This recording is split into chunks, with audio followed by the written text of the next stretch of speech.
মনে করতাম মানুষ শুধুমাত্র মাজারেই শিরিক করে। হজ করতে গেলে একটা সুন্দর ইবাদত, কাবা ঘরে কি আর কেউ শিরিক করে? সেটা তো আগের যুগে ছিল, পুতুল রাখতো, মূর্তি রাখতো, সেটা তো ইসলাম নাজিল হওয়ার আগে ছিল। তো যখন দ্বীন ইসলাম কায়েম হয়ে গেল, মুহাম্মদ সাল্লাল্লাহু আলাইহি সাল্লাম সব ভেঙে ফেলে দিলেন। তো কেউ কি কাবা ঘরে গিয়ে শিরিক করে এটা আমি বুঝতে পারতাম না। কিন্তু আল্লাহ তাআলা যখন আমাকে নিয়ে গেলেন, আল্লাহ সুবহানাহু ওয়া তাআলা আমাকে দেখালেন একটা লোক কাবা ঘরের পাশে অনেকগুলো কবুতর ওড়ে, কবুতর থাকে, তাই ওই কবুতরকে কি যেন খাওয়াচ্ছে। আমাদের সাথী ভাইদের একজন, নাম বললাম না, এইগুলো খাওয়াচ্ছে। তাই আমি তাকে জিজ্ঞেস করলাম, কি ব্যাপার, আপনি খুব তো মজা করছেন। আমি তো আর বুঝি নাই সে কি নিয়তে খাওয়াচ্ছে। আমিও তার সাথে হাসি রহস্য করে বলছিলাম। তখন উনি বললেন, না, এখানে একটা কারণ আছে। তখন আমার কৌতূহল বেড়ে গেল, কারণটা কি, তাহলে কি বলা যাবে?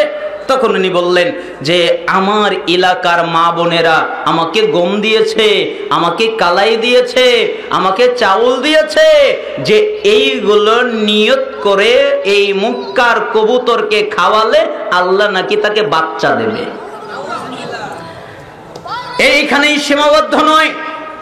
আমি যখন কাবা ঘর তাওয়াফ করতে গেছিলাম, তাওয়াফ করা শুরু করলাম, আমার সাথে একজন সাথী ছিলেন। তিনি কাবা ঘরের দিকে যাওয়ার জন্য রওনা করার চেষ্টা করলেন। আমি তাকে বললাম, যাওয়ার প্রয়োজন নেই, আপনি দূর থেকে ইশারা করেন, হক আদায় হয়ে যাবে। উনি বললেন, না, আমি যাবই। আমি বললাম, দেখেছেন কত মোটা বড় বড় মানুষ, তাদের মধ্যে এত ভিড়, আপনি যদি যান তাহলে আপনাকে পিষে ফেলবে, আপনার যাওয়ার প্রয়োজন নেই, অনেক ভিড়, আপনার যেতে হবে না। উনি বললেন, না, আমি যাবই। তখন আমি বললাম, ওনার আবেগের সাথে খেলা করাটা ঠিক হবে না। আচ্ছা ঠিক আছে, আপনি যান, এ কথা বললাম। তখন উনি যাওয়া শুরু করলেন আর বের করলেন কালো কাপড়। তখন আমি বললাম, এখানে তো তাওয়াফের জায়গা, এখানে তো কালো কাপড় চলে না। তো তার কোমর থেকে কালো কাপড় কিভাবে বের হলো? তাই আমি তাকে কিছু বলতে পারলাম না। যখন হোটেলে চলে গেলাম, তার সাথে আমার সাক্ষাৎ হলো। তখন আমি তাকে বললাম, কি ব্যাপার, আপনি কোমর থেকে কালো কাপড় বের করলেন কেন?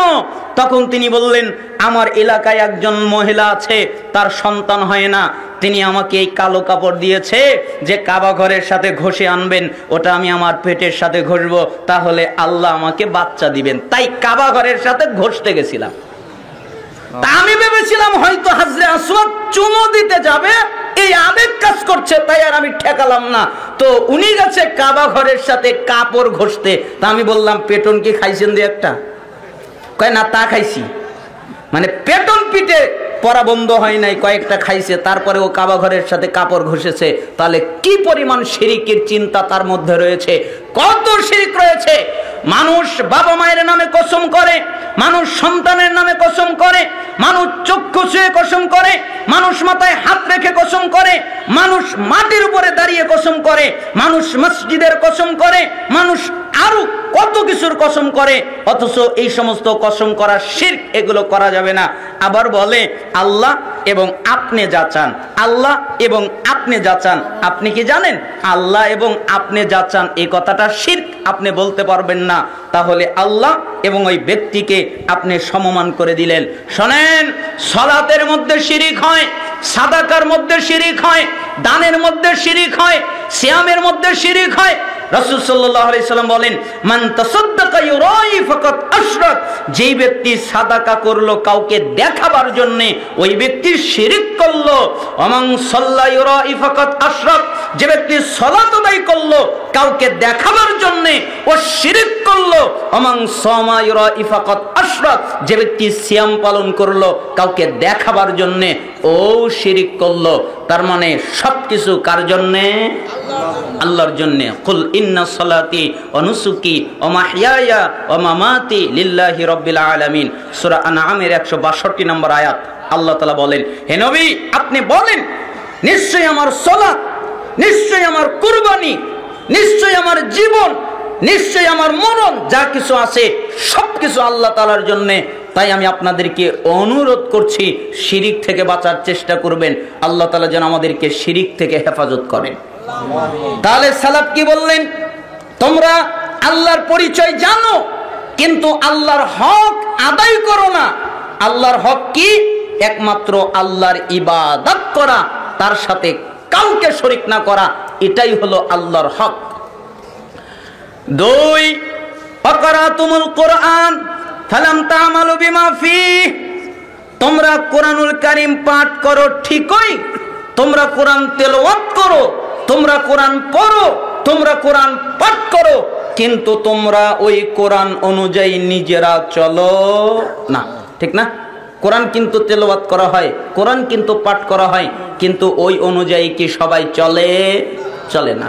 এজন্য আমি মাঝে মধ্যে বলি যে আল্লাহ এই কিতাব শুধুমাত্র তেলাওয়াত করার জন্য নাজিল করেনি, এই কিতাব বুঝার জন্য নাজিল করেছেন, এই কিতাব অনুযায়ী আমল করার জন্য নাজিল করেছেন। সাহাবীরা তাই করতেন। তারা বলতেন আমরা 10টা আয়াত শিখতাম, 10টা আয়াত মুখস্থ করতাম, 10টা আয়াতের অর্থ মর্ম বুঝতাম, 10টা আয়াতের উদ্দেশ্য জানতাম, এরপরে 10টা আয়াত অনুযায়ী আমল করতাম, তারপরে আমরা পরবর্তী 11 নম্বর আয়াতে যেতাম। আমল করার আগ পর্যন্ত আমরা 11 নম্বর আয়াতে যেতাম না। আর আমরা তেলাওয়াত করে করে করে করে খতম দিয়ে ফেলি, অথচ এক আয়াত বুঝার তৌফিকও আমাদের হয় না, তাই না? আপনি যদি সূরা তাহা খোলেন, 124 নম্বর আয়াত, 125 নম্বর আয়াত, 126 নম্বর আয়াত, আল্লাহ তাআলা বলেন ওমান আরাদা আন যিকরি ফাইন্না লাহু মাঈশাতান দানকা ওয়া নাহশুরুহু ইয়াওমাল কিয়ামাতি আমা। যে ব্যক্তি আমার এই স্মরণ থেকে মুখ ফিরাবে, আমার এই জিকির থেকে মুখ ফিরাবে, আমার এই কিতাব বোঝার চেষ্টা করবে না, আমার এই কিতাব জানার চেষ্টা করবে না, আমি তার জীবিকাকে করে দিব সংকীর্ণ, আমি তার জীবনকে করে দিব সংকীর্ণ, আমি তার চালচলনকে করে দিব সংকীর্ণ। তার মানে দুনিয়া তার জন্য সংকীর্ণ হয়ে যাবে, কবরের জীবন তার জন্য সংকীর্ণ হয়ে যাবে, আখিরাতের জীবন তার জন্য সংকীর্ণ হয়ে যাবে। আর আমি যখন তাকে আমার কাছে উঠাবো, তখন অন্ধ করে উঠাবো। কি করে উঠাবো? অন্ধ, সে চক্ষু দিয়ে কিছু দেখতে পারবে না।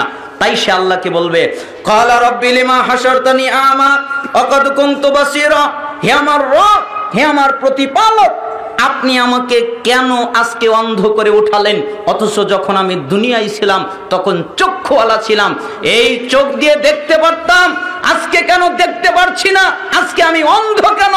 আল্লাহ তাআলা বলবেন ক্বালা কাযালিকা আতাতকা আয়াতুনা ফানাসিতাহা ওয়া কাযালিকাল ইয়াউমা তুনসা। কেন? তোমার কাছে যেদিন আমার আয়াত গিয়েছিল, তোমার কাছে যেদিন আমার নিদর্শন গিয়েছিল, তোমার কাছে যেদিন আমার কিতাব গিয়েছিল, তুমি আমার কিতাব থেকে, আমার নিদর্শন থেকে, আমার আয়াত থেকে যেভাবে মুখ ফিরিয়ে রেখেছিলে, আমি আল্লাহ আজকের দিনে তোমার থেকে মুখ ফিরিয়ে নিলাম। আচ্ছা, আল্লাহ যদি মুখ ফিরিয়ে নেয়, বাঁচার উপায় আছে? এমনকি সালাফরা বলতেন যারা কোরআনকে সাথী বানায় না, কোরআনকে সঙ্গী বানায় না, তাদের জন্য আল্লাহ আলাদাভাবে একটা শয়তানকে পার্মানেন্ট করে দেন, একটা শয়তানকে লাগিয়ে দেন। কেন? কোরআন যদি তার সাথী না হয়, তাহলে তার সাথী হলো শয়তান। ওমাইয়াশু আন যিকরির রহমান নুকাইয়িদ লাহু শাইতানা ফাহুয়া লাহু কারিন।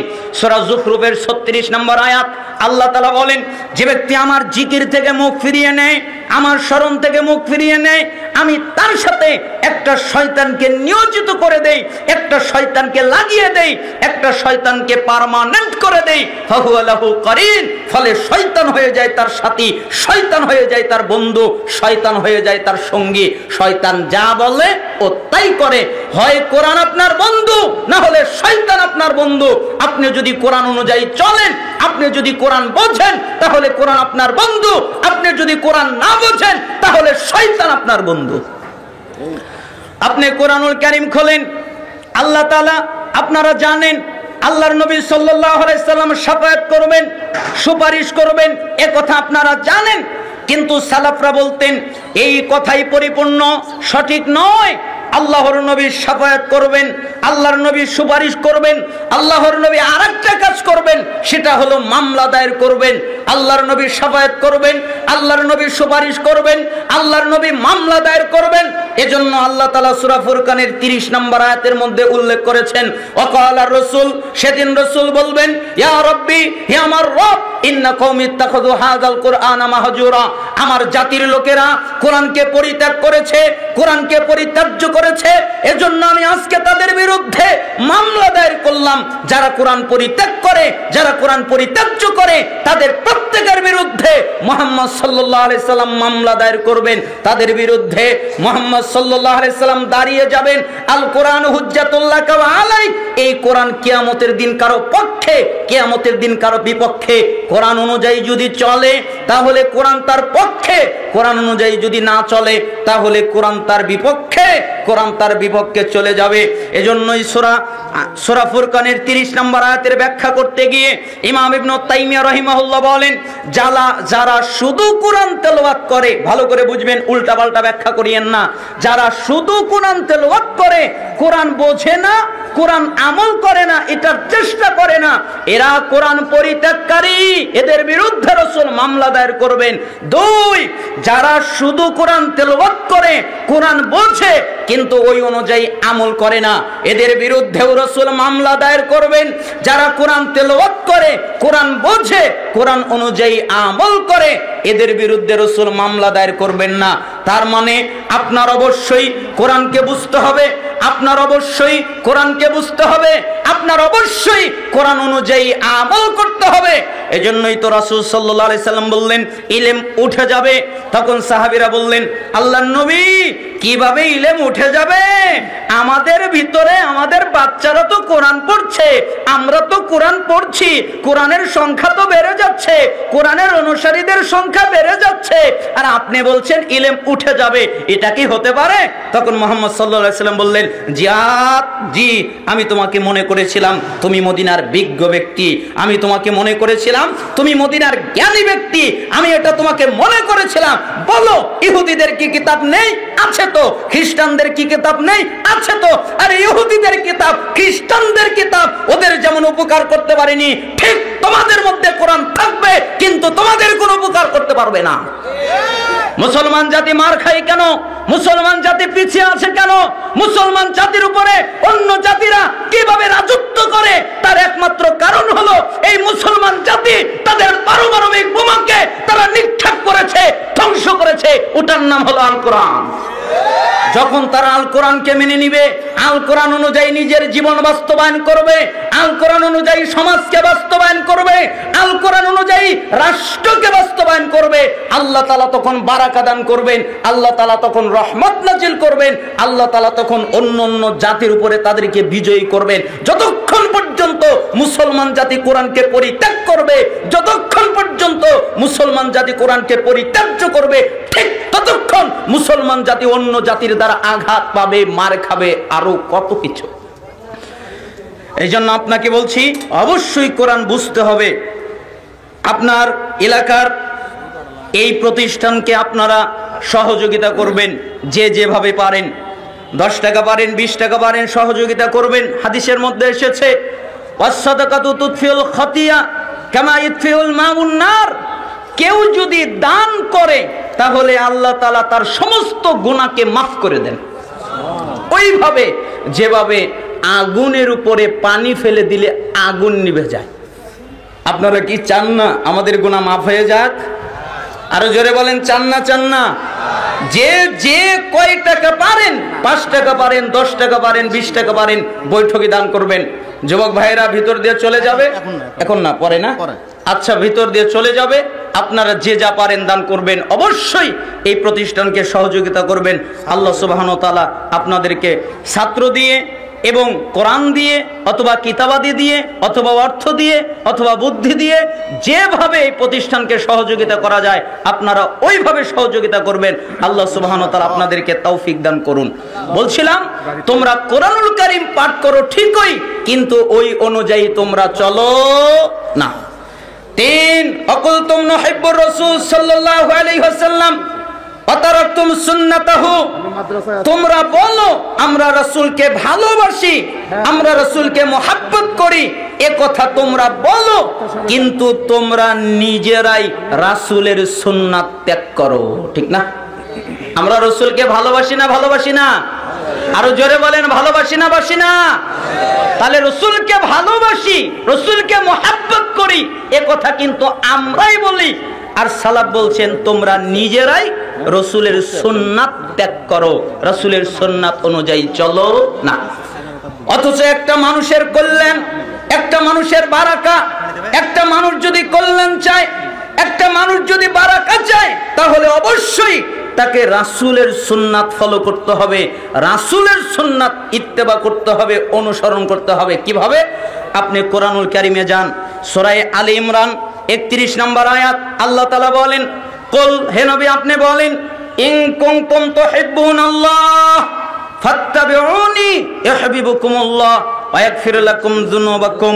আল্লাহ তাআলা বলেন, তোমরা বলো, তোমরা যদি দাবি করো আমরা আল্লাহকে ভালোবাসি, আমরা আল্লাহকে মহব্বত করি, যেই লোক বলবে আমি আল্লাহকে ভালোবাসি, যেই লোক বলবে আমি আল্লাহকে মহব্বত করি, যে ব্যক্তি বলবে আমি আল্লাহকে ভালোবাসি, আল্লাহকে মহব্বত করি, তো তোমরা যদি দাবি করো আমি আল্লাহকে ভালোবাসি, আমি আল্লাহকে মহব্বত করি, ফাত্তাবিউনি, তাহলে আমি নবীর ইত্তেবা করো, আমি নবীর অনুসরণ করো, আমি নবীর আনুগত্য করো, ইউহিব্বুকুমুল্লাহ, তাহলে আল্লাহ তোমাদের ভালোবাসবেন, ওয়া ইয়াগফির লাকুম যুনুবাকুম, এবং তোমাদের যত পাপ আছে আল্লাহ সব মাফ করে দিবেন।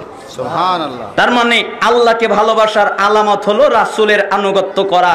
আপনি বলেন আমি আল্লাহকে মহব্বত করি, কিন্তু রাসূলের ইত্তেবা করেন না, রাসূলের অনুসরণ করেন না, রাসূলের আনুগত্য করেন না, তাহলে পরিষ্কার বোঝা গেল আপনি আল্লাহকে ভালোবাসেন না, আপনার ভালোবাসা হলো মিথ্যা ভালোবাসা। এজন্যই আল্লাহ তাআলা সূরা নূরের 52 নম্বর আয়াতে উল্লেখ করেছেন, ওমাইয়ুতিল্লাহু ওয়া রাসূলাহু ওয়া ইয়াখশাল্লাহ ওয়া ইয়াত্তাকিহি ফাউলাইকা হুমুল ফাইজুন।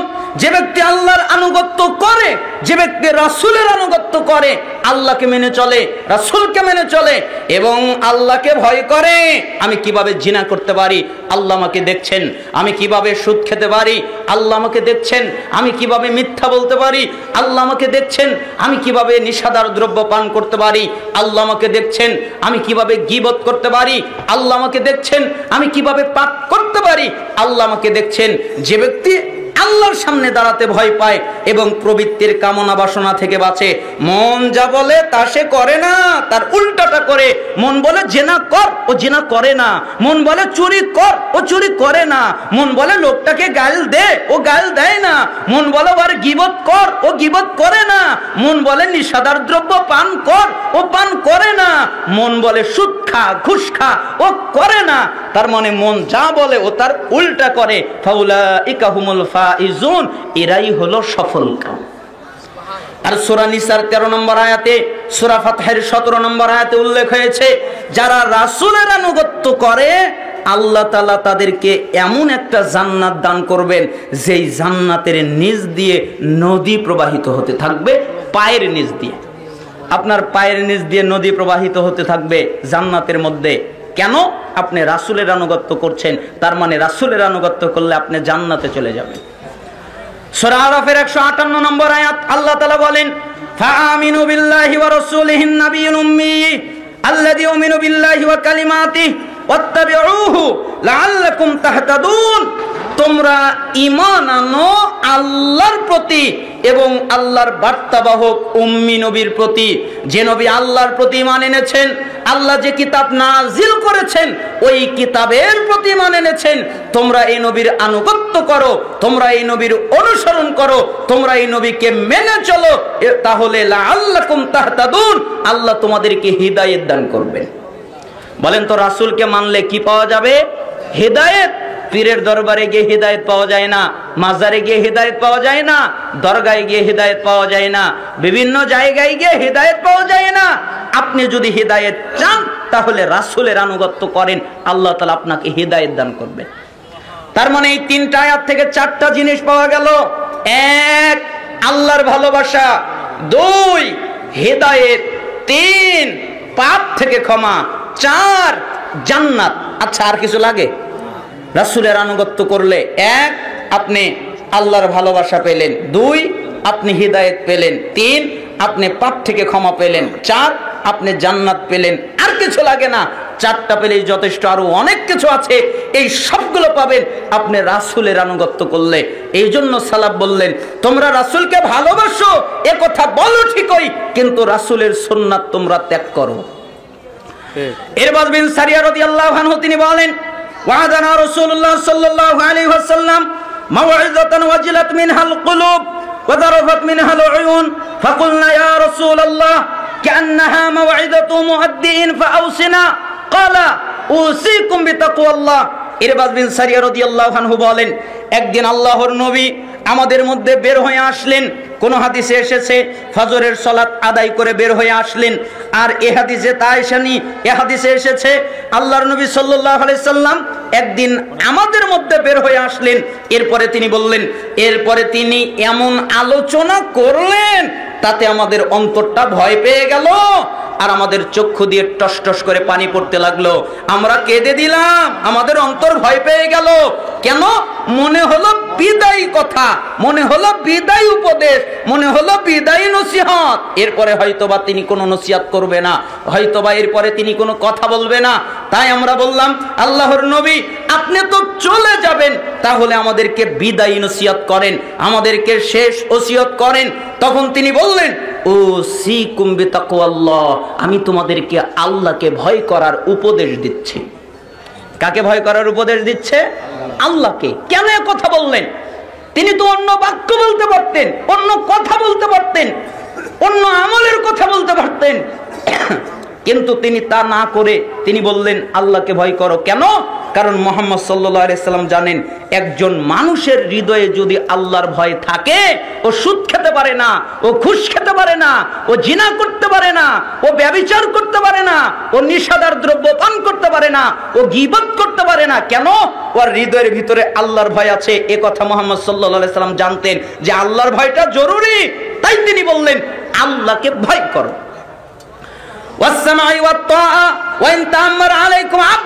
আর শোনো, তোমাদের মধ্যে যারা নেতা হবে তাদের কথা শুনবে, তারপরে মানবে। উল্টা করো না। নেতা বলেছে ওই 10 জনকে মেরে আয়, লাঠি নিয়ে 10 জনকে মারার জন্য চলে গেলেন। নেতা বলেছে, আমির বলেছে ওদেরকে কতল কর, আপনি তাই বললেন। নেতা বলেছে ওদেরকে দমিয়ে দে, আপনি তাই করলেন। মুহাম্মদ সাল্লাল্লাহু আলাইহি সাল্লাম উল্টা কথা বললেন যে ওয়াসসামাই ওয়া তাআ ওয়া ইন তাআম্মারা আলাইকুম আবদুন, শোনো, তোমরা নেতার কথা শুনবে, তারপরে তার আনুগত্য করবে। আগে শুনে দেখবে নেতার কথা ঠিক আছে কিনা। যদি নেতার কথা ঠিক থাকে তাহলে তার আনুগত্য করবে, আর যদি নেতার কথা ঠিক না থাকে তাহলে তার আনুগত্য করার দরকার নাই। আর নেতার কথা ঠিক থাকলে আনুগত্য করবে। একজন কৃতদাস হাবশী গোলামও যদি তোমাদের নেতৃত্ব দেয়, ওয়াইন তাআম্মারা আলাইকুম আবদুন ফাইন্নাহু মান ইয়াইশ মিনকুম বাদি ফাসায়ারা ইখতিলাফান কাসীরা ফাআলাইকুম বিসুন্নতি ওয়া সুন্নাতিল খুলাফাইর রাশিদিন আল মাহদিয়্যিন আদদু আলাইহা বিন নওয়াজিস। এরপরে মুহাম্মদ সাল্লাল্লাহু আলাইহি ওয়াসাল্লাম বললেন, শুনে রাখো, তোমরা যারা আমার পরে জীবিত থাকবে, আমি আর বেশি দিন বাঁচব না, তোমাদের মধ্যে আর বেশি দিন অবস্থান করব না, আমি তোমাদের মধ্য থেকে চলে যাব। কিন্তু তোমরা যারা আমার পরে জীবিত থাকবে, তোমরা যারা আমার পরে বেঁচে থাকবে, তারা দেখতে পারবে অনেক মতভেদ, অনেক ইখতিলাফ। এক হুজুরের সাথে আর এক হুজুরের মিল পড়ে না, একজন বলে এক কথা, আরেকজন বলে আরেক কথা। তোমরা যখন এই অবস্থায় পড়ে যাবে, শুনে রাখো, তোমরা তোমাদের নির্দিষ্ট ভালোবাসার হুজুরের দিকে চলে যাবে না। তুমি যেই হুজুরকে ভালোবাসো ওই হুজুরের দিকে চলে যাবে না। তুমি যেই আমিরকে ভালোবাসো ওই আমিরের দিকে চলে যাবে না। তুমি যেই শাসককে ভালোবাসো ওই শাসকের দিকে চলে যাবে না। তুমি যেই শায়েখকে ভালোবাসো ওই শায়েখের দিকে চলে যাবে না। যখন ইখতিলাফ দেখতে পারবে, তখন তোমাদের উপরে আবশ্যক কর্তব্য আমি নবীর সুন্নাত আর আমার খুলাফায়ে রাশিদিনের সুন্নাতকে শক্ত করে আঁকড়ে ধরা। আদদু আলাইহা বিন নওয়াজিস, মারির দাঁত দিয়ে কামড়ে শক্ত করে আঁকড়ে ধরা। বলেন তো, ইখতিলাফ দেখলে কি আঁকড়ে ধরতে হবে? সুন্নাহ। আর আমরা ইখতিলাফ দেখলে যে যেই হুজুরকে ভালোবাসি ওই হুজুরকে আঁকড়ে ধরি, তাই না? অথচ আমাদের জন্য উচিত হলো ইখতিলাফ দেখলে সুন্নাহকে আঁকড়ে ধরা। কিভাবে? মারির দাঁত দিয়ে কামড়ে শক্ত করে আঁকড়ে ধরবে। যেরকম মারির দাঁতে একটা কাপড় কামড়ে আঁকড়ে ধরলে ছোটানো যায় না, ঠিক তোমার থেকে সুন্নাহকে যেন ছোটানো যায় না। এজন্যই তো আমি মাঝে মধ্যে বলি আমি আহলুল হাদিস মানুষ। আরে আহলুল হাদিস সন্তানের আহলুল হাদিসের ঘরে জন্ম নিতে হবে, তাই সে আহলে হাদিস। একথা ঠিক নয়। কত আহলে হাদিসের সন্তান খবিশ হয়ে গেছে, কত আহলে হাদিসের সন্তান সালাত আদায় করে না, কত আহলে হাদিসের সন্তান নাস্তিক হয়ে যাচ্ছে, কত আহলে হাদিসের সন্তান শিরিক করে বেড়াচ্ছে। আহলে হাদিসের ঘরে জন্ম নিলেই শুধুমাত্র আহলুল হাদিস হওয়া যায় না। পৃথিবীতে যেখানে যারা কোরআন এবং সহিহ হাদিসকে মেনে চলে তারাই হচ্ছে আহলে হাদিস। এটা কোনো বাপের দেওয়া সম্পত্তি নয়, যে বাপ থেকে পৈতৃক সম্পত্তি পেয়েছে, সূত্র পেয়েছে, এটা নয়। পৃথিবীতে যারা যেখানে কোরআন এবং সহিহ হাদিস মেনে চলে তারাই হচ্ছে আহলে হাদিস। এই জন্যই তো আমি বলতে চাই যে আমরা আহলুল হাদিস মানুষ, আমাদের আকীদা এত শক্ত, আমরা সুন্নাতকে এত মজবুত ভাবে আঁকড়ে ধরবো। আমরা বলবো আমরা ফাঁসির মঞ্চে ঝুলতে রাজি আছি, আমাদের গায়ে বুলেট বোমা লাগাও, এতে কোনো অসুবিধা নেই, আমরা রাজি আছি। আমাদেরকে হত্যা করে দুনিয়া থেকে বিদায় করে দাও, এতে কোনো অসুবিধা নেই, আমরা রাজি আছি। আমরা মরতে রাজি আছি, আমরা ফাঁসির মঞ্চে ঝুলতে রাজি আছি, তবু ইমামের পিছনে সূরা ফাতিহা এবং জোরে আমিন বলা বন্ধ করতে রাজি নেই। আমরা রফুল দাইন করা বন্ধ করতে রাজি নেই, আমরা বুকে হাত বাঁধা বন্ধ করতে রাজি নেই, আমরা পায়ে পা কাঁধে কাঁধ লাগানো বন্ধ করতে রাজি নেই, আমরা ইমামের পিছনে সূরা ফাতিহা পড়া বন্ধ করতে রাজি নেই, আমরা জানাজার সালাতে সূরা ফাতিহা বন্ধ করতে রাজি নেই। কেন? মুহাম্মদ সাল্লাল্লাহু আলাইহি সাল্লাম বলেছেন আমরা আমাদের জীবনের চাইতে, আমরা আমাদের কলিজার চাইতে, আমরা আমাদের জীবনের চাইতে মুহাম্মদ সাল্লাল্লাহু আলাইহি সাল্লামকে ভালোবাসি। যেভাবে তাকে ভালোবাসি ঠিক সেইভাবে তার সুন্নাতকেও ভালোবাসি। অতএব মৃত্যুবরণ করব তবু রাসূলের সুন্নাত ত্যাগ করতে পারবো না। এই জন্য অবশ্যই শক্ত করে সুন্নাতকে আঁকড়ে ধরতে হবে।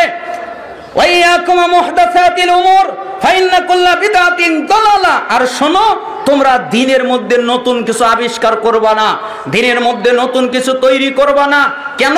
প্রত্যেক নতুন কিছু দিনের নামে আবিষ্কার করা এটা হলো ভ্রষ্টতা, এটা হলো দলালা, এটা হলো গোমরাহি।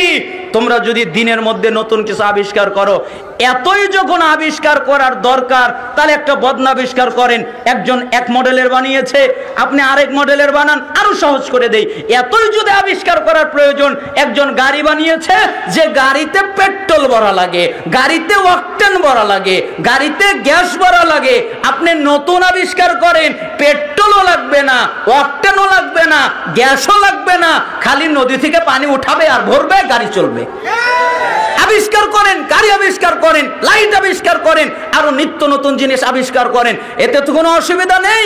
আপনি ইবাদত আবিষ্কার করতে গেলেন কেন? আল্লাহ তো আপনাকে ইবাদত দিয়েইছেন, মুহাম্মদ সাল্লাল্লাহু আলাইহি সাল্লাম তো আপনাকে নির্দিষ্ট ইবাদত দিয়েছেন। অতএব কেন আপনি ইবাদত আবিষ্কার করতে গেলেন? এই জন্য সুন্নাতের একটা সহজ সংজ্ঞা বুঝবেন। মুহাম্মদ সাল্লাল্লাহু আলাইহি ওয়াসাল্লাম ইবাদত মনে করে যেটা করতেন ওটা সুন্নাত, আর মুহাম্মদ সাল্লাল্লাহু আলাইহি সাল্লাম যেটা করতেন না, যেটা না করতেন ওটাও সুন্নাত, যেটা করতেন ওটা করা সুন্নাত, যেটা না করতেন ওটা না করা সুন্নাত। আপনাকে বোঝাই, ফরজ সালাতের পরে মোনাজাত নিয়ে মারামারি লাগে না? আপনাদের বগুড়াই তো লাগে, কত কিছু হয় ফরজ সালাতের পরে সম্মিলিত মোনাজাত নিয়ে। আপনাদেরকে একটু শুধুমাত্র বোঝানোর জন্য কথা বলছি। আচ্ছা বলেন তো, ফরজ সালাতের পরে আল্লাহর নবী দোয়া দিয়েছে না দেয় নাই? দেয় নাই? যে ফরজ সালাত যখন শেষ হবে তখন তোমরা বলবে আল্লাহু আকবার, তোমরা বলবে আস্তাগফিরুল্লাহ আস্তাগফিরুল্লাহ আস্তাগফিরুল্লাহ 3 বার, তোমরা বলবে আল্লাহুম্মা আনতাস সালাম ওয়া মিনকাস সালাম তাবারাকতা ইয়া যাল জালালি ওয়াল ইকরাম, তোমরা লা ইলাহা ইল্লাল্লাহ মর্মে ওই দোয়াটা পাঠ করবে, তোমরা আয়াতুল কুরসি পাঠ করবে, তাহলে জান্নাতে যাবে। মাঝখানে বাধা হলো মৃত্যু, তোমরা সূরা ইখলাস, ফালাক, নাস 3 বার ফজর আর মাগরিবে আর বাকি ওয়াক্তে একবার করে পাঠ করবে, তাহলে সমস্ত বিপদ থেকে আল্লাহ বাঁচাবে। তোমরা সুবহানাল্লাহ, আলহামদুলিল্লাহ, আল্লাহু আকবার 33 বার করে একবার লা ইলাহা মর্মে দোয়া দিয়ে 100 পূর্ণ করবে, অথবা আল্লাহু আকবার 100 বার পড়বে, তাহলে 34 বার পড়বে, তাহলে 100 বার পূর্ণ হবে। 33 বার সুবহানাল্লাহ, 33 বার আলহামদুলিল্লাহ, 34 বার আল্লাহু আকবার বলে 100 বার পূর্ণ করবে, তাহলে তোমার গুনাহ যদি সমুদ্রের ফেনার মতো হয় তবু আল্লাহ ক্ষমা করে দিবেন। এই যে আল্লাহর নবী এই জিকির আজকার করতেন ফরজ সালাতের পরে, তাই তিনি এই জিকির আজকার করতেন, তাই এই জিকির আজকার করাটার নাম হলো সুন্নাত। আল্লাহর নবী কি মোনাজাত করতেন?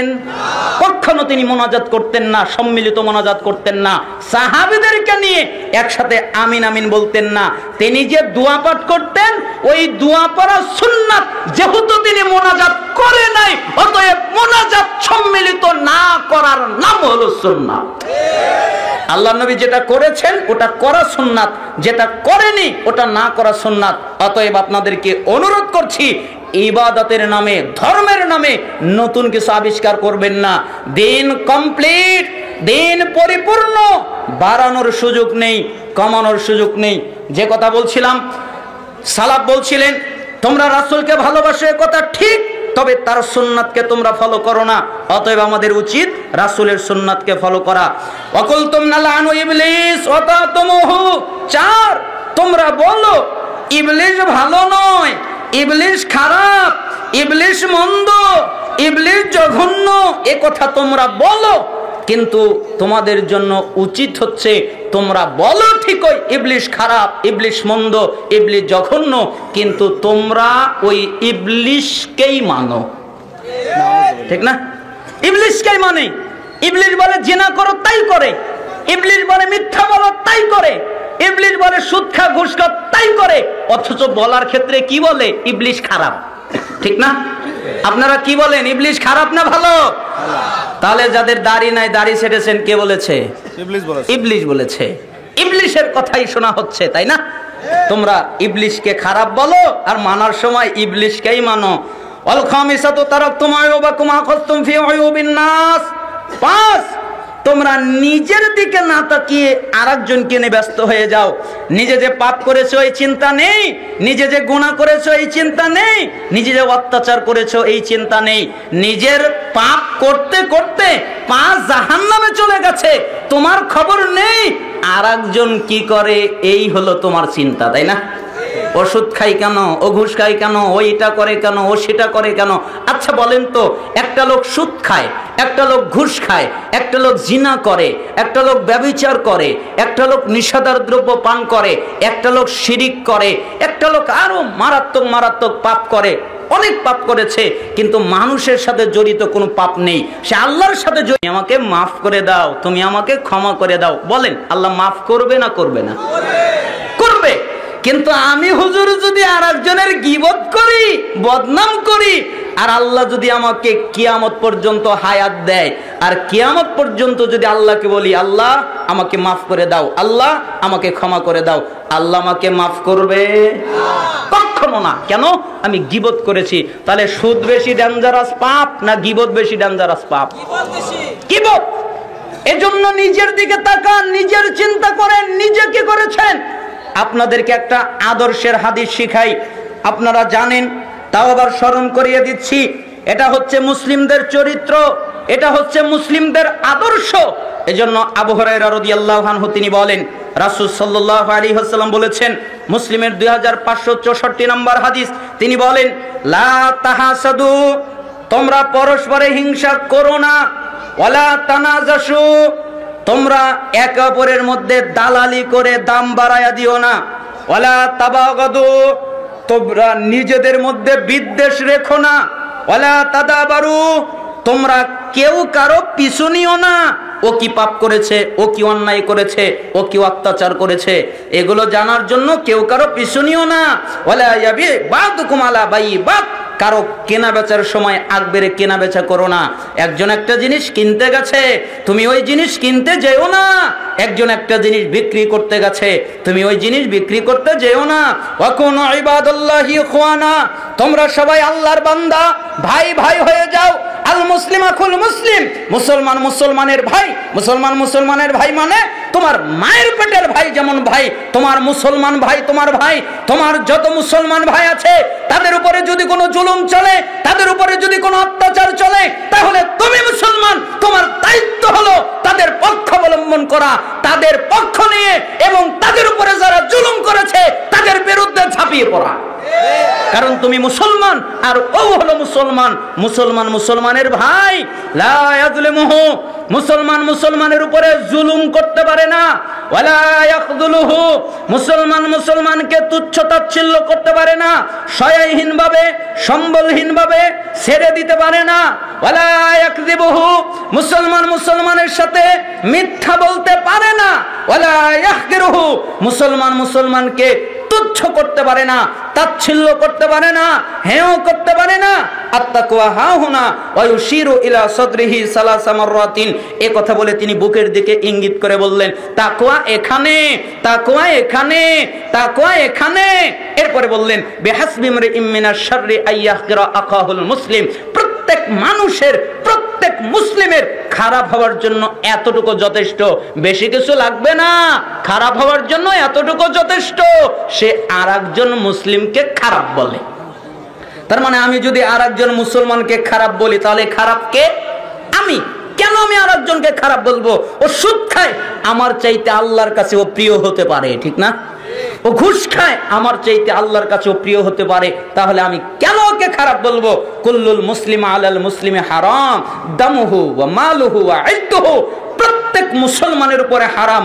সে কোনো মুসলমানের রক্ত বের করতে পারে না, সে কোনো মুসলমানের সম্মান নষ্ট করতে পারে না, সে কোনো মুসলমানের সম্পত্তি নষ্ট করতে পারে না, এটা করতে পারে না। অতএব এটা নিষিদ্ধ। আমি আপনাদেরকে মুসলমানদের আদর্শ বোঝালাম।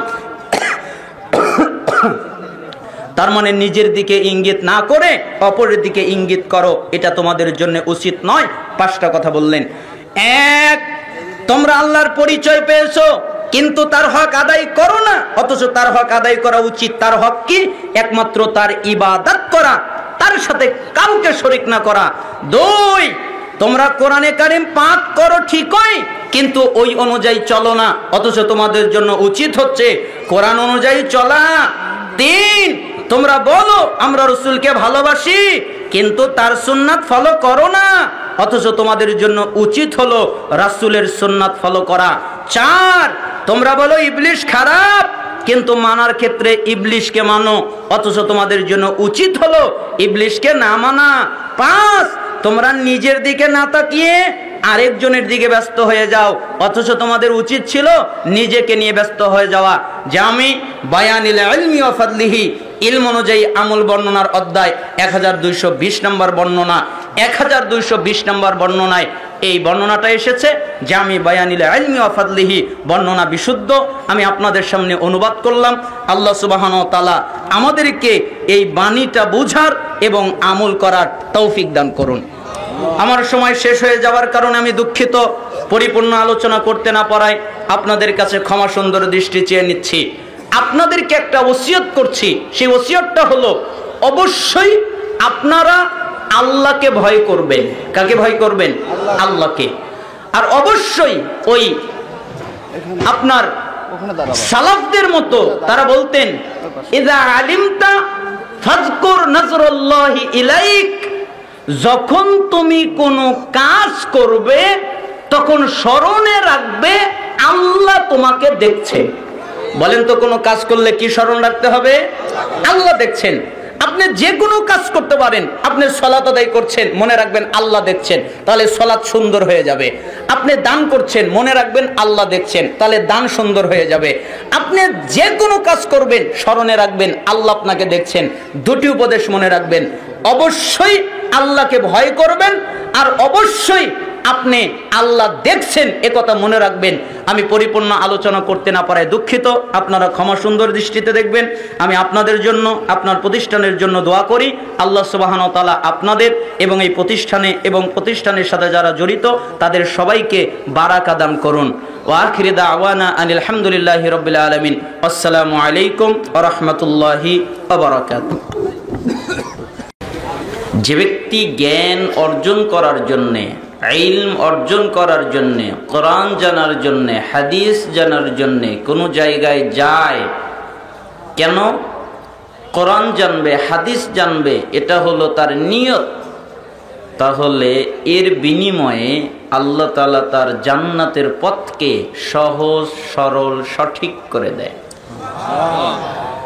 অর্থাৎ কেউ যদি চায় আল্লাহ তাআলা আমার জান্নাতের পথকে সহজ করে দিক, আমার জান্নাতের পথকে সরল করে দিক, আমার জান্নাতের পথকে সঠিক করে দিক, এটা যদি কেউ চায় তাহলে অবশ্যই সে যেন এমন জায়গায় যায় যেখানে কোরআন এবং হাদিসের জ্ঞান অর্জন করা যায়। সালাফরা বলতেন, পৃথিবীতে কি এমন কোনো আমল আছে যার কারণে জান্নাতের পথ সহজ হয়ে যায়? তখন সালাফরা, সাহাবীরা বলতেন, আমাদের এমন কোনো পথ জানা নেই একটি ছাড়া, সেটা হলো জ্ঞান। কেউ যদি জ্ঞান অর্জন করতে যায় তাহলে আল্লাহ তাআলা তার জান্নাতের পথকে সহজ করে দেয়। এমনকি দারিমির 271 নম্বর হাদিসের মধ্যে এসেছেন, রাসূল সাল্লাল্লাহু আলাইহি ওয়াসাল্লাম বলেন, কেউ যদি রাতের বেলা সামান্য একটু সময়, অল্প সময়, সংক্ষিপ্ত সময় জ্ঞান অর্জন করে, ইলম অর্জন করে, বিদ্যা অর্জন করে, তাহলে সারা রাত তাহাজ্জুদ পড়লে, কিয়াম করলে, সালাত আদায় করলে যে নেকি হতো সামান্য সময় জ্ঞান অর্জন করলে, আল্লাহ ওই নেকি তাকে দান করেন। তার মানে বোঝা যাচ্ছে সালাত, নফল সালাতের চেয়ে, তাহাজ্জুদের চেয়ে, কিয়ামের চেয়ে জ্ঞানের মর্যাদা আল্লাহর কাছে অনেক গুণ বেশি।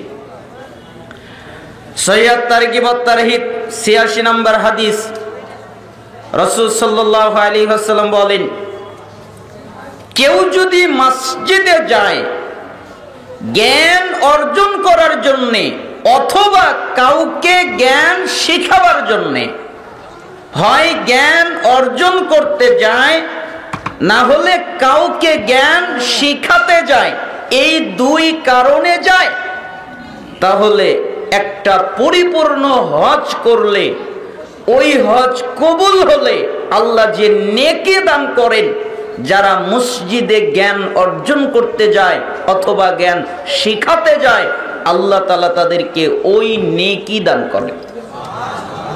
এমনকি মিশকাতের 220 নম্বর হাদিসের মধ্যে এসেছে, রাসূল সাল্লাল্লাহু আলাইহি ওয়াসাল্লাম বলেন, মান খারাজা ফি তালাবিল ইলম ফাহুয়া ফি সাবিলিল্লাহ হাত্তা ইয়ারজিআ। যে ব্যক্তি জ্ঞান অর্জন করার জন্য, ইলম অর্জন করার জন্য, বিদ্যা অর্জন করার জন্য বাড়ি থেকে বের হয়, বাড়ি থেকে বের হয় কেন? আমি জ্ঞান অর্জন করব, আমি ইলম অর্জন করব, আমি বিদ্যা অর্জন করব, এটা হলো তার নিয়ত। তাহলে যতক্ষণ পর্যন্ত বাড়িতে ফিরে না যাবে ততক্ষণ তার আমলনামায় জিহাদ করার নেকি হতে থাকবে। অর্থাৎ সে যদি আল্লাহর পথে জিহাদ করে, আল্লাহর পথে যুদ্ধ করে, তাহলে যে নেকিটা পেত আল্লাহ তাআলা ওই নেকি তাকে দান করবেন। তাবারানী মুজামুল কাবির 639 নম্বর হাদিস, কোন ছাপায় 641 নম্বর হাদিস, রাসূল সাল্লাল্লাহু আলাইহি ওয়াসাল্লাম বলেন, যে ব্যক্তি দ্বীনি মজলিসে যায় এরপরে তিনটা কাজ করে, এক, তারা বসে, কেউ দাঁড়িয়ে থাকে না। ইলমের মজলিসের আদব হলো বসা, আর আদব যদি বসা হয় তাহলে দাঁড়ানো তার উল্টা, মানে আদবের উল্টা হলো দাঁড়ানো, আদব হলো বসা। তাই রাসূল সাল্লাল্লাহু আলাইহি সাল্লাম বললেন, যে ব্যক্তি দ্বীনি মজলিসে যায় অতঃপর বসে, 2 মনোযোগ দিয়ে আলোচনা শোনে। মনোযোগ মানে বাদাম খায় না, বুট খায় না, কালাই খায় না, চা খায় না, পানি খায় না, পান খায় না, কফি খায় না, কারোর সাথে কথাবার্তা বলে না। তারা মনোযোগ দিয়ে জ্ঞান অর্জন করে, ইলম অর্জন করে। 3 বৈঠক শেষের দোয়া পাঠ করে, এরপরে উঠে চলে যায়। আল্লাহ তাআলা বলেন, মুহাম্মদ জি আপনি বলেন, কি বলবো? আপনি বলে দেন, কদ গফারাল্লাহু লাকুম যুনুবাকুম, আমি আল্লাহ তাআলা তাদের অতীত জীবনের যত পাপ আছে সবগুলোকে মাফ করে দিয়েছি। ওরা যত পাপ করেছে, যত অন্যায় করেছে, যত অপরাধ করেছে, পাপ করতে করতে করতে একদম আসমান জমিন সবকিছু ভরপুর হয়ে গেছে, পাপ রাখার মতো জায়গা নেই। এত পাপ করেছে, এর পরেও যদি বসে মনোযোগ দিয়ে জ্ঞান অর্জন করে, বৈঠক শেষের দোয়া পাঠ করে যায়, আমি তাদের পূর্বের সমস্ত গুনাহ মাফ করে দিব। ও বুদ্দিলাত সাইয়্যাতিকুম হাসানাত, এবং তাদের পাপকে আমি আল্লাহ নেকিতে পরিণত করে দিব। সুবহানাল্লাহ। পাপ নেকি, আজীব কথা। আজকে আপনার এই মেন্দিপুর, চাকলা এই এলাকাবাসী যদি এই হাদিসটা জানতো, এই হাদিসের উপরে ঈমান আনতো, এই হাদিসটা বুঝতো, তাহলে তারা ভাবতো যাই, আজকে তো একটা সুবর্ণ সুযোগ, এখানে তো কিচ্ছা বলা হবে না, এখানে তো মিথ্যা কথা বলা হবে না, এখানে তো উদ্ভট কথা বলা হবে না, এখানে তো কারো গীবত বদনাম করা হবে না, এখানে কোরআন থেকে কথা বলা হবে, হাদিস থেকে কথা বলা হবে, নির্ভেজাল তাওহীদের দাওয়াত দেওয়া হবে, শিরকের বিপক্ষে মানুষদেরকে আহ্বান করা হবে। তাহলে যাই না, বসি না, তাহলে আমার পাপটা তো অন্তত ক্ষমা হবে, আর যে পাপ করেছি তা তো নেকি হয়ে যাবে। এত বড় সুবর্ণ সুযোগ তো আর কোনোদিন পাওয়া যাবে না। অন্তত এটা যদি বুঝতো, তাহলে এই সালাফিয়া হাফিজিয়া মাদ্রাসা মাঠে জায়গা দেওয়া সম্ভব হতো না। কিন্তু তারা এই হাদিসও জানে না, এই হাদিসের উপরে ঈমানও নেই, এই হাদিসের উপরে আমলও তারা করতে পারে না। এই জন্য আপনাদেরকে অনুরোধ করছি, বাদাম বুট কালাই খাবেন না, মনোযোগ দিয়ে জ্ঞান অর্জন করবেন, ইলম অর্জন করবেন, বিদ্যা অর্জন করবেন, নেকি নেওয়ার চিন্তা করেন। প্রতিদিন নেকি নিতে পারেন না, আজকে নেকি নেওয়ার চিন্তা করেন। বাদাম খাওয়া যাবে, সময় আছে, বুট খাওয়া যাবে, সময় আছে, খাবার খাওয়া যাবে, সময় আছে, কথা বলা যাবে কারোর সাথে, সময় আছে। কিন্তু এই জ্ঞানের মজলিস চলে গেলে আর সময় পাওয়া যাবে না। তাই এই সময়টাকে কাজে লাগান। আমি অনুরোধ করছি, মনোযোগ দিয়ে জ্ঞান অর্জন করেন। আল্লাহ আপনার গুনাহ মাফ করবেন এবং আপনার গুনাহকে নেকি বানাবেন। সালাফরা জ্ঞান অর্জন করার ক্ষেত্রে একটা সতর্কতা করতেন। রাসূল সাল্লাল্লাহু আলাইহি ওয়াসাল্লাম বলেন, মিশকাতের 225 নম্বর হাদিস, মান তালাবাল ইলমা লিউজারিহা বিহিল উলামা আও লিউমারিহা বিহিস সুফাহা আও ইয়াসরিফা বিহি উজুহান নাস ইলাই আদখালাহুল্লাহুন নার। যে ব্যক্তি জ্ঞান অর্জন করে, ইলম অর্জন করে, বিদ্যা অর্জন করে, আলেমদের উপরে গৌরব করার জন্যে, আমি কেন জ্ঞান অর্জন করেছি, আমি আলেমদের উপরে গৌরব করব, আমি আলেমদের উপরে সম্মানী দেখাবো, আমি আলেমদের উপরে গৌরব ভাব দেখাবো, এজন্য জ্ঞান অর্জন করে। অথবা জ্ঞান অর্জন করে তর্ক বিতর্ক করার জন্যে, আমি মানুষের সাথে তর্ক করব, আমি মানুষের সাথে বাহাস করব, আমি মানুষের সাথে তর্ক করব, এজন্য জ্ঞান অর্জন করে। অথবা জ্ঞান অর্জন করে কাউকে নিজের দিকে আকৃষ্ট করার জন্যে, মানুষ যেন আমার দিকে আকৃষ্ট হয়, মানুষ যেন আমার কথা শোনে, আমার কত সুন্দর কণ্ঠ, মানুষ যেন শুনে আমার দিকে আকৃষ্ট হয়, আমার কথা যেন শোনে। জ্ঞান অর্জন করে আলেমদের উপরে গৌরব করার জন্যে, জ্ঞান অর্জন করে বাহাস করার জন্যে, তর্ক করার জন্যে, জ্ঞান অর্জন করে মানুষকে নিজের দিকে আকৃষ্ট করার জন্যে, আদখালাহুল্লাহুন নার, তাহলে আল্লাহ তাদের জাহান্নামে নিক্ষেপ করবেন। জ্ঞান অর্জন করতে হয় আল্লাহকে সন্তুষ্ট করার জন্যে। কাকে সন্তুষ্ট করার জন্যে? আল্লাহকে। এছাড়া অন্য কোনো উদ্দেশ্যে, অন্য কোনো কারণে জ্ঞান অর্জন করা যায় না। একমাত্র আল্লাহকে সন্তুষ্ট করার জন্য জ্ঞান অর্জন করতে হয়।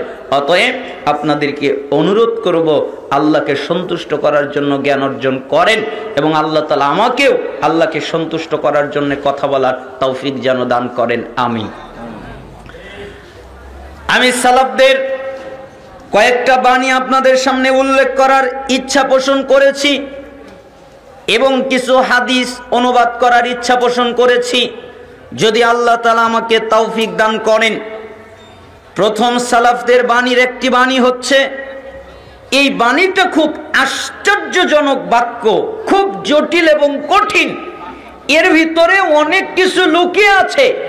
মানুষ যদি এটা বুঝতে পারে এবং এই অনুযায়ী আমল করতে পারে, তাহলে তার জন্য জান্নাতে যাওয়া অনেক সহজ হয়ে যাবে। এই জন্য সালাফরা এই বাক্যকে বলতেন মণিমুক্তা, অর্থাৎ যতগুলো মণিমুক্তা আছে তার মধ্যে এটা একটা মণিমুক্তা। তিনি বলেন, ইব্রাহিম ইবনে আদহাম রাহিমাহুল্লাহ একদিন দাঁড়িয়েছিলেন, অথবা তিনি ছিলেন, একজন লোক তার কাছে আসলো, এরপরে তাকে জিজ্ঞেস করলো, ইব্রাহিম ইবনে আদহাম, জি আপনি কি একটা কথা বলতে পারেন? আচ্ছা বলো, কি বলবো?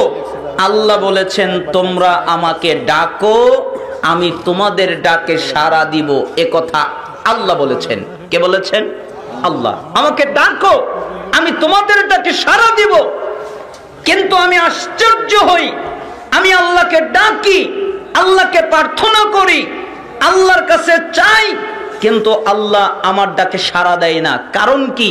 আপনি কি বলতে পারেন? তখন ইব্রাহিম ইবনে আদহাম রাহিমাহুল্লাহ বললেন, জি আমি তা বলতে পারি। তাহলে বলেন তো, 5 কারণে আল্লাহ তোমাদের ডাকে সাড়া দেয় না। তোমরা 5টা অপরাধ করেছো, তোমরা 5টা অন্যায় করেছো, হারাম খেলে ইবাদত কবুল হয় না, দোয়া কবুল হয় না, এ কথা ঠিক। তবে এখানে 5টা কথা ভিন্নভাবে বলা হলো। এই 5 কারণে আল্লাহ তোমাদের ডাকে সাড়া দেয় না, এই 5 কারণে তোমাদের দোয়া কবুল করে না। তখন লোকটা জিজ্ঞেস করলেন, আচ্ছা ঠিক আছে, তাহলে বলেন তো 5 কারণ কি?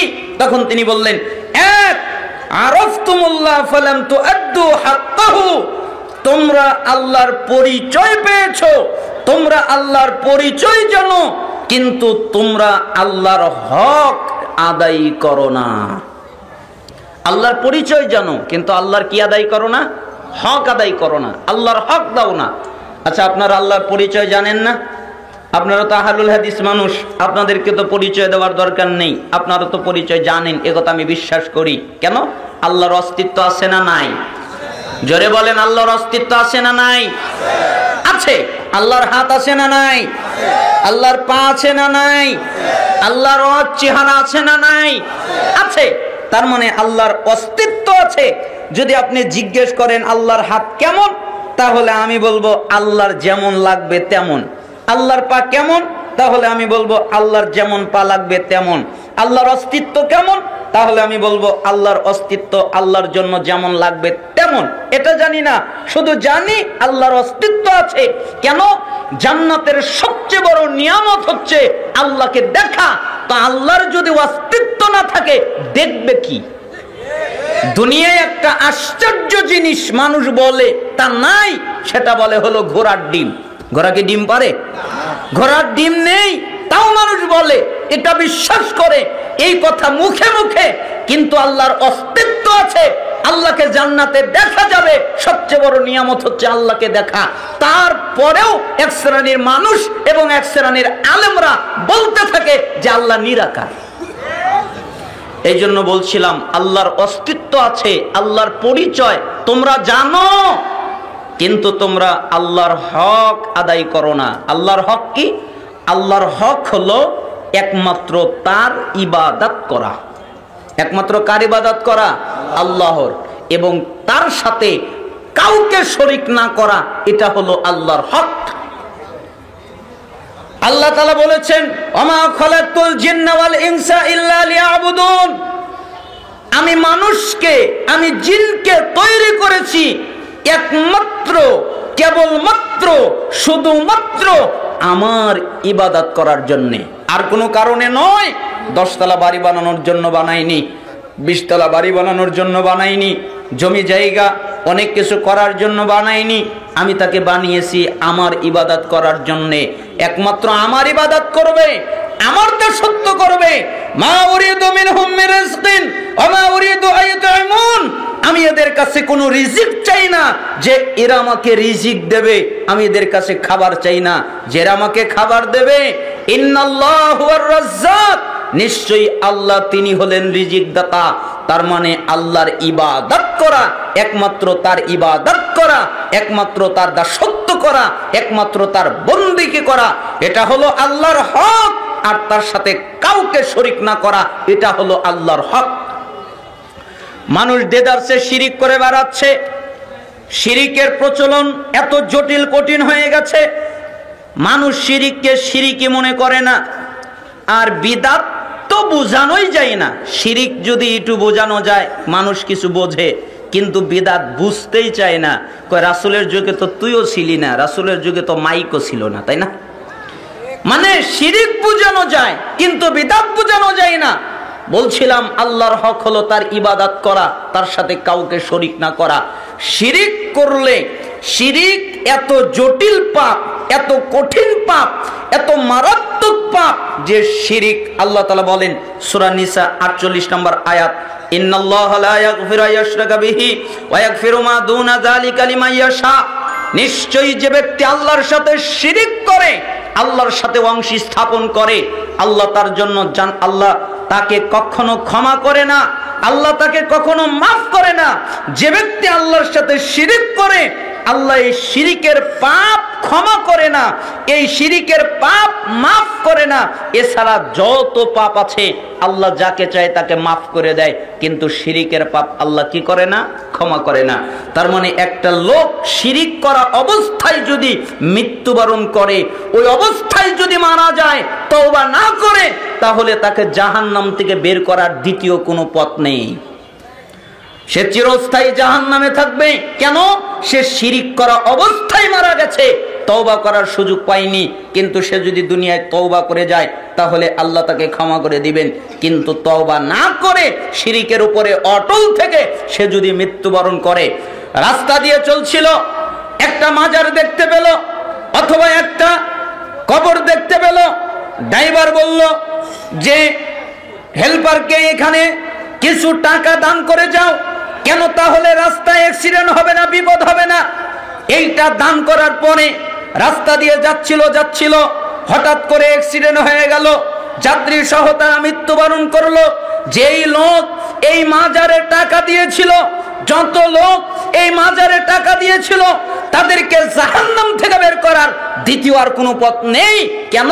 তারা শিরিক করা অবস্থায় মৃত্যুবরণ করেছে, তারা তওবা করে নাই। এই জন্য আল্লাহ তাআলা বলেছেন শিরিকের পাপ তিনি ক্ষমা করে না। এছাড়া যত পাপ আছে আল্লাহ যাকে চায় তাকে মাফ করে দেয়। সূরা মায়েদার 72 নম্বর আয়াত আল্লাহ তাআলা বলেন, ইন্নাহু মাইয়ুশরিক বিল্লাহ, নিশ্চয়ই যে ব্যক্তি আল্লাহর সাথে শিরিক করে, ফাকাদ হারামাল্লাহু আলাইহিল জান্নাহ, আল্লাহ তাআলা জান্নাতকে তার জন্য হারাম করে দেন। তার জন্য জান্নাত হারাম, সে জান্নাতে যেতে পারে না। এবং তার ঠিকানা হলো জাহান্নাম, তার আবাসস্থল হলো জাহান্নাম, তার থাকার জায়গা হলো জাহান্নাম। ওমা লিয-যালিমিনা মিন আনসার, আর এ হলো জালেম, এ হলো জুলুমকারী, এ কোনো সাহায্যকারী পাবে না, এর কোনো সাহায্যকারী নেই। না সাহায্যকারী আল্লাহকে পাবে, না সাহায্যকারী আল্লাহর নবীকে পাবে, না সাহায্যকারী কোনো পীরকে পাবে, না সাহায্যকারী তার আত্মীয় স্বজন কাউকে পাবে, না সাহায্যকারী ফেরেশতা মালাকদের পাবে, কাউকে পাবে না। তার কোনো সাহায্যকারী নেই।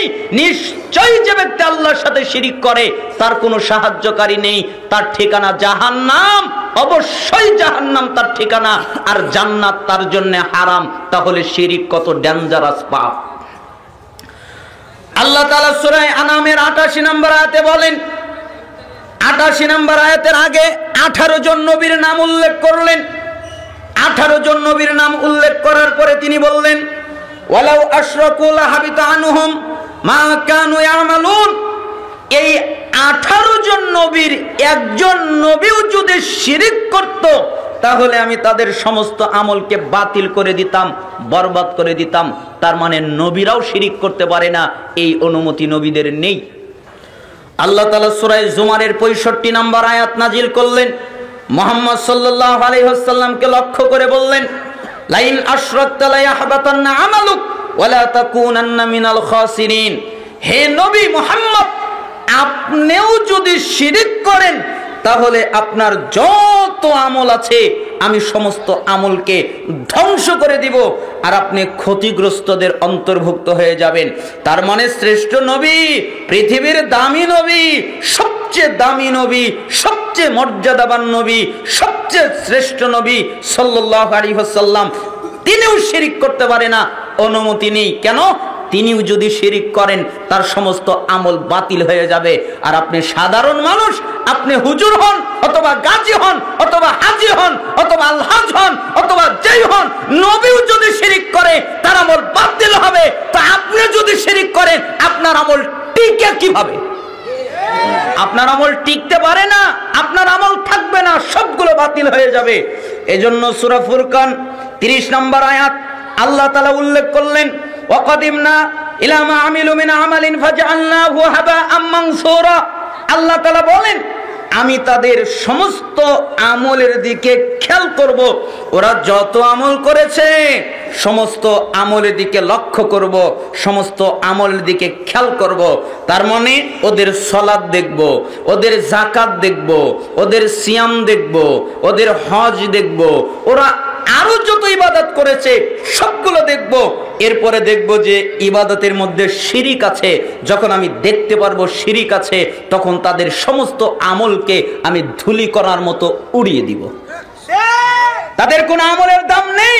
আপনি যত ইবাদত করেন, আপনি ইবাদত করতে করতে, নেকি অর্জন করতে করতে, সুবহানাল্লাহ বলতে বলতে, কোরআন তেলাওয়াত করতে করতে আপনি যত নেকি আছে সবগুলো অর্জন করেছেন। আপনার নেকি হতে হতে আসমান এবং জমিন ভরে গেছে, নেকি রাখার জায়গা নেই।